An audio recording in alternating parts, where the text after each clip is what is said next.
There are so many young people who are at the mercy of their parents or teachers who are too uncomfortable about sex and sexuality for them to learn about it. What's your carnal theory?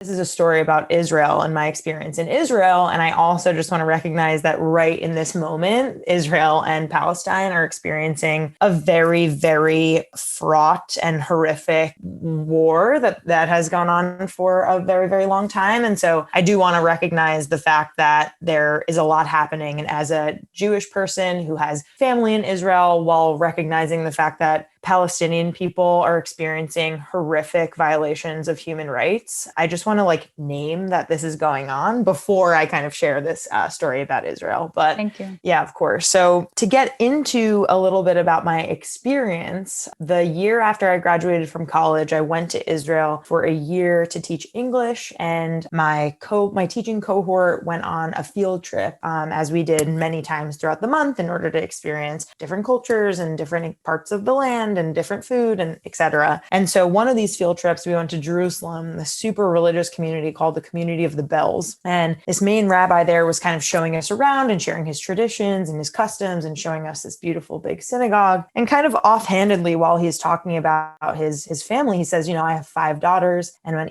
each of them reach the age of 17 or 18, we marry them off by the matchmaker, and they don't learn about sex until they have it on their wedding night. And there was so much wrong with that to me as someone who, granted, had recently graduated from college and really started to understand through various classes about sexual health and gender, and just recognizing that I was so not okay with so many things that this person had said. And I was the only person in the room who kind of visibly was getting a little heated. And so I kind of raised my hand, and everyone kind of looked my way, and I kind of said what about what they want? What about, their consent, or what about their bodies, or what about, what if they don't want to be mothers? There are so many questions to ask someone who just makes an assumption like that or makes a statement. And he kind of just waved me off, and he was like, well, this is just how it goes here. And so that was kind of my aha moment of I feel so sure that this is not how it should go. There are so many young people who are at the mercy of their parents or teachers who are too uncomfortable about sex and sexuality for them to learn about it. And it's no one's fault, but the people who should be exposing them to things they need to be exposed to in order to live happy, healthy, pleasurable lives. I'm sure it would have struck you if it hadn't been for that story, but it's definitely a great and powerful story to have had. When I read that, one of the things that I was curious about is, was there any reason that rabbi brought that up to begin with? It seems like such a taboo thing to have even, I mean, as you just described it offhandedly, they mentioned, but even just to have offhandedly mentioned that, I was kind of well, how did that even come up? Yeah, that's a really good question. I honestly don't know what the hell the precursor was to this. I think maybe we were talking about the fact that they didn't allow their kids to access internet. And I think from there, people were asking more questions about how do you pretty much it's because they were talking about how people marry each other in the community. And then kind of the matchmaker thing got brought up. So I think it was honestly just him sharing about his life, and that was a part of it. And it's so hard because you think about aha moments, and memory is such an interesting thing, because I remember so deeply that story, but I'm sure that if I asked other people in the room, they remember it differently, and they remember different things that he said, or don't remember him saying that, but that is genuinely the best of my ability, remembering that's what he said. And that's why it has stuck after all of these years, because I was so triggered by it and so offended by it that I just I don't think I could forget it. And do you remember in that moment feeling because we were just talking about, as you were eloquently underlining, how these cultural traditions, rituals, that though they are rituals or traditions, they're not necessarily for the good of a person or a culture. And one of my questions was like, in that moment, you stood up and you were questioning it. And that like triggered your entire trajectory, realistically. Yeah. So like these moments in these people's lives also have the potential to have, you know, set their trajectory of what their lives are going to be. As you were saying, like, what if they're not even ready to be mothers yet? These are actions. As I remember reading it, he says like, and hope like they'll have sex that night of their marriage and hopefully they'll become mothers like that night, you know, like, right. Like that will be it. Baruch Hashem, like, thank God, you know, we pray in God that that happens basically, because like in the Orthodox tradition, and this was another like facet that's super interesting, like everyone in the room was Jewish, right? So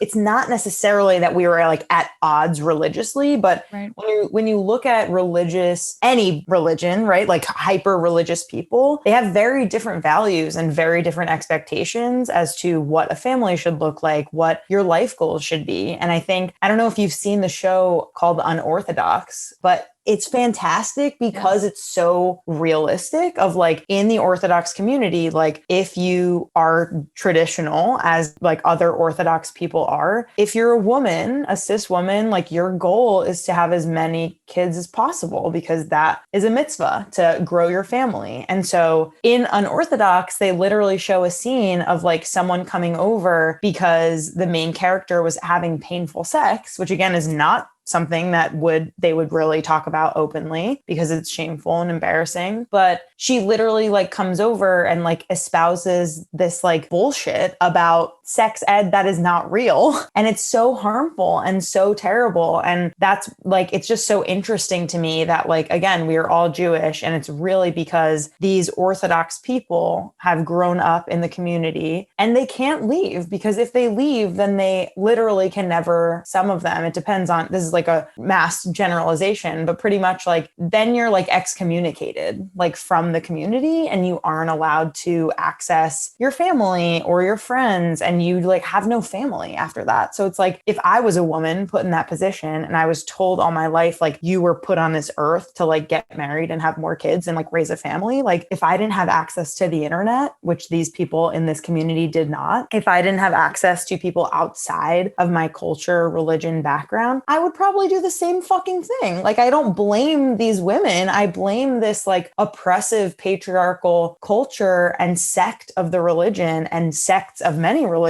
that are like this, that don't allow people to understand important knowledge about themselves, their bodies, how to relate to other people, because it's harmful and it's terrible that they don't get that chance that many other people do simply because of the family they were born into. And I have a question there. I wonder how different you see the lack of education of like, okay, what most people don't know when it comes to sex ed and what like this Orthodox community doesn't know. Because my gut says there's actually more overlap than maybe we think. Totally. Like there's just a lack. A large lack, yes. And the thing that I really want to share with you are some statistics from this really amazing research institute called the Guttmacher Institute. And what they do is a lot of really great research and articles and studies on the state of sex education in America, not only in schools, but about policies that are happening, how harmful some of these state policies are towards LGBTQ youth. Like there are